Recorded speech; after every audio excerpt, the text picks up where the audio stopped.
The cops were called immediately after someone had seen a suspicious-looking van inside the yard of a private business in Johannesburg. The call was taken seriously, and police officers were dispatched immediately. What they uncovered at the premises is still yet to be explained. These insane sequence of events eventually led to one of the most shocking robberies in SA. A robbery facilitated by the Johannesburg Cartel. We all thought the hawks would be the ones laying traps, not falling into them. Classified.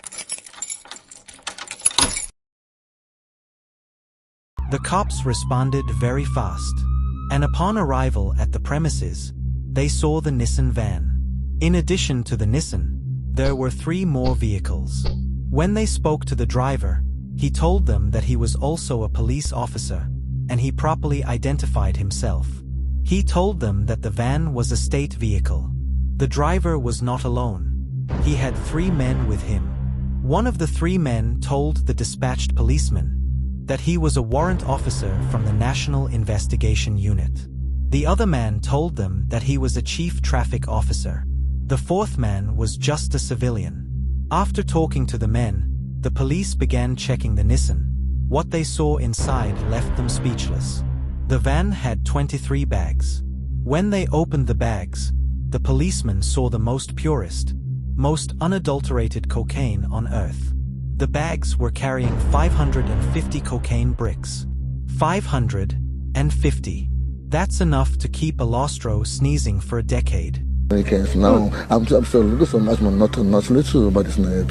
I definitely understood everything that you said, Alostro, and I'm sure it's good things. Yeah. I know it's good things. But thanks for speaking to me. The drugs were all seized, together with the cars.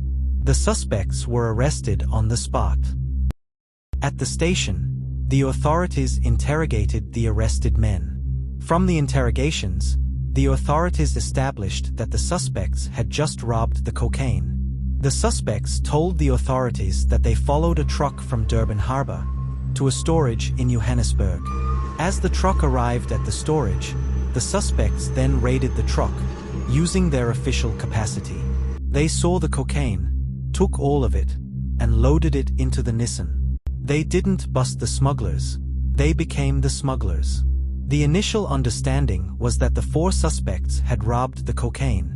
It was established that the cocaine had a 200 million rands street value. During the months that followed, investigations continued, but in November, something shocking happened. In Port Shepistone, as the hawks locked offices for the weekend, a gang watched. They watched, like a kitten looking at a bird, with every muscle ready for the jump. The plan was to steal from the cops. Insane, just like tackling a referee. So, one night, during the weekend, the gang executed the plan. They arrived at the offices, damaged the windows, which then allowed them to gain entry.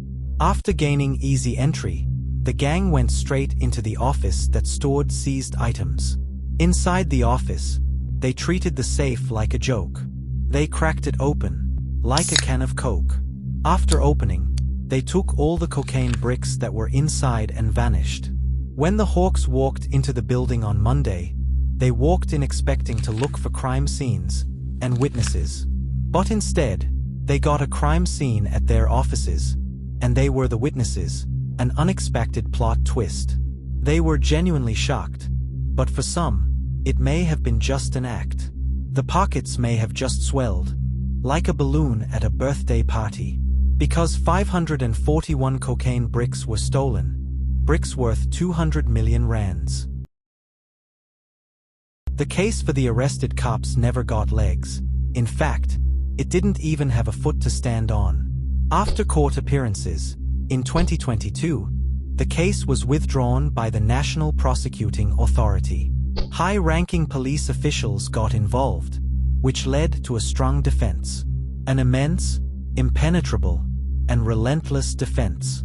Another version was later presented, stating that the arrested officials legitimately intercepted the truck. It was a police operation, and the officials had legally seized the drugs. It was argued that the men were following up on information on the transportation of drugs from Durban. And as they were doing so, they managed to spot and follow the truck to the storage. While they were still busy with the operation, police officers arrived, which initiated an argument. This version was believed in court, and the case was withdrawn. Even with the case withdrawn, the authorities did not disclose the truck owner, a mockery on the entire system. If it was a legitimate police operation, the owner of the truck was supposed to be arrested. The tale had more holes than Swiss cheese. Things didn't add up. On the other hand, investigations into the theft continued. But, just like the cops' case, this never got legs. Even though the cocaine was stolen at the Hawks offices, no arrests were made.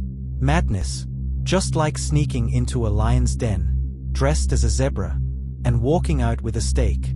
The officials did not even respond when asked whether the theft was caught on surveillance cameras. But people observed and talked.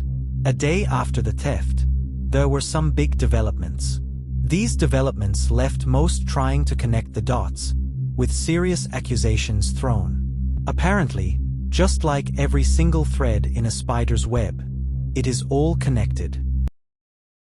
Recently, a former advocate raised some serious allegations, implying that a higher-ranked police official is trafficking drugs. Mkhwanazi has made damning allegations against Mkhunu and top police management.